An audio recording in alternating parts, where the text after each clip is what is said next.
Updates from Maharashtra, where the Maharashtra government is considering a new policy that would require individuals to demonstrate the availability of a parking space before purchasing a car. Now, this proposal, which is aimed at addressing the mounting problem of vehicular congestion in urban areas, was actually announced by Transport Minister Pratap Sarnaik.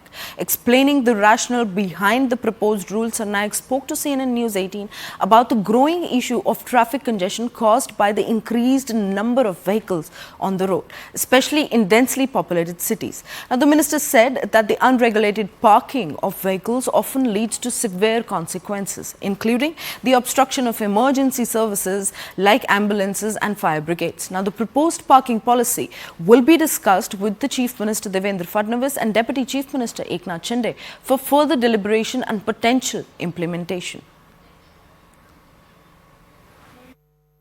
मेरा सबसे पहला सवाल यही है कि आप एक नई ट्रांसपोर्ट पॉलिसी ला रहे हैं जिसकी चर्चा बहुत हो रही है। क्या यह पॉलिसी और why do you think that कि महाराष्ट्र को एक नए ट्रांसपोर्ट पॉलिसी की जरूरत है? नहीं, देखिए, जैसे जैसे खासकर हमारे महाराष्ट्र की लोक संख्या दिन ब दिन बढ़ती जाती है तो रोड्स पे बहुत ही प्रेशर आ रहा है। हर शहरी विभाग में ट्रैफिक की समस्या बहुत बड़े पैमाने पे हो रही है।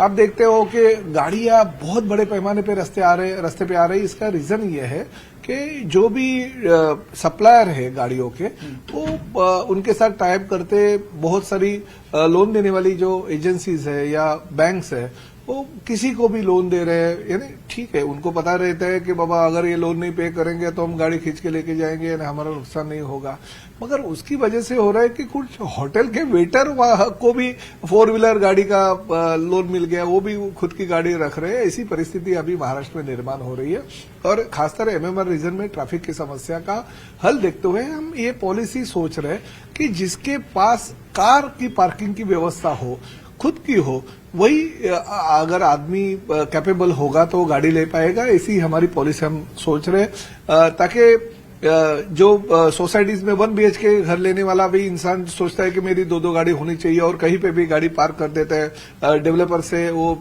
पार्किंग लेता नहीं है खरीद के।